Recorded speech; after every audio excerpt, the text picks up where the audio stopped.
Sepa Navy. This is Motoring Sanmar Herald. You gave me clearance to go. My name second on your list. You gave me clearance to go. You are firing now. Let me turn back. Sipah navy, आपने मुझे जाने की clearance दी थी। मेरा नाम आपकी list में दूसरे नंबर पर है।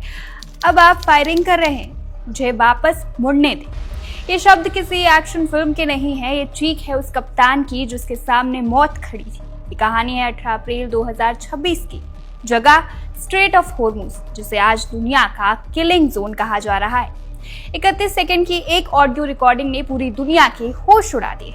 आज की स्पेशल रिपोर्ट में हम पर्दा उठाएंगे उस खौफनाक मंजर से जब भारत का एक विशाल तेल टैंकर सनमार हेराल्ड समंदर की लहरों पर अपनी जान की भीख मांग रहा था।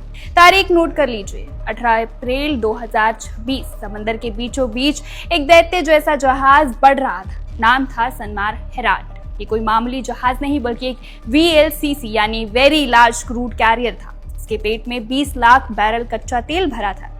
इतना तेल जो किसी छोटे देश की धड़कनें हफ्तों तक चला सके। ये जहाज अल बसरा टर्मिनल से चला इराकी तेल लेकर। ना कोई तस्करी थी, ना कोई पाबंदी। जहाज पर भारतीय तिरंगा लहरा रहा था। सब कुछ कानूनी था, सब कुछ तय था। लेकिन 2026 की जियोपॉलिटिक्स में कानून और कागज की कीमत गोलियों से कम हो चुकी है। दुनिया के नक्शे पर इस जगह को देखिए, स्ट्रेट ऑफ होर्मुज। सिर्फ 33 किलोमीटर चौड़ा ये रास्ता दुनिया की ऊर्जा की नस है। दुनिया का 20% तेल यहीं से गुजरता है, लेकिन आज इस नस पर ईरान की इस्लामिक रेवोल्यूशनरी गार्ड्स यानी IRGC का हाथ है।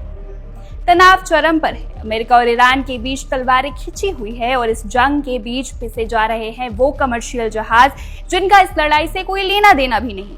IRGC ने एक नियम बनाया है, क्लियरेंस लिस्ट। जिसका नाम लिस्ट में होगा वही निकलेगा, और सनमार हेराल्ड उस लिस्ट में दूसरे नंबर पर था। लेकिन 18 अप्रैल की सुबह सनमार हेराल्ड के साथ भारतीय जहाजों का एक पूरा काफिला था। देश गरिमा, देश वैभव और देश विभोर।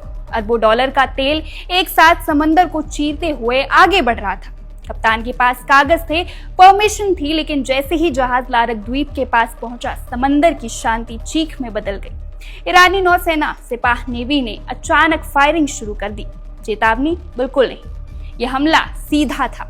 गोलियां असली थी और इरादे बेहद खतरनाक। तभी सनमार हेराल्ड के भारतीय कप्तान ने वो किया जो इतिहास में दर्ज हो गया। उन्होंने रेडियो उठाया। उनकी आवाज कांप नहीं रही थी, लेकिन उसमें एक बेबसी थी। उन्होंने चिल्लाकर कहा, सिपाह नेवी, आपने हमें परमिशन दी थी, हम दूसरे नंबर पर हैं, आप हम पर गोलियां क्यों चला रहे हैं? हमें बस वापस मुड़ने दीजिए। इस समंदर के इतिहास का सबसे शर्मनाक मंजर था। वो जहाज जो कुछ घंटों में खुले समंदर में सुरक्षित होने वाले थे, उन्हें जान बचाने के लिए बीच रास्ते से वापस मुड़ना पड़ा। सनमार हेराल्ड के पीछे पीछे जग अर्नब और बाकी जहाज भी वापस खाड़ी की ओर भागने लगे। सोचिए, जिस जहाज के पास ऑफिशियल क्लियरेंस हो, अगर वो भी सुरक्षित नहीं है तो फिर सुरक्षित कौन है? 18 अप्रैल को समंदर ने देखा कि कागजों की वैल्यू बारूद के सामने शून्य है। आज सनमार हेराल्ड लंगर डाले खड़ा है, तेल रुका हुआ है, दुनिया की अर्थव्यवस्था सहमी हुई है। लेकिन सबसे बड़ा सवाल उस 31 सेकंड की रिकॉर्डिंग का है। वो रिकॉर्डिंग सिर्फ एक कप्तान की गुहार नहीं है, वो इस बात का सबूत है कि अंतर्राष्ट्रीय नियम अब समंदर में डूब चुके हैं। अगर दुनिया के सबसे व्यस्त समुद्री रास्ते पर लिस्ट में नाम होने के बाद भी गोलियां चलती है, तो हम एक वैश्विक ऊर्जा संकट की ओर बढ़ रहे हैं। क्या व्यापारिक जहाजों को समंदर पार करने के लिए हथियारों की जरूरत पड़ेगी?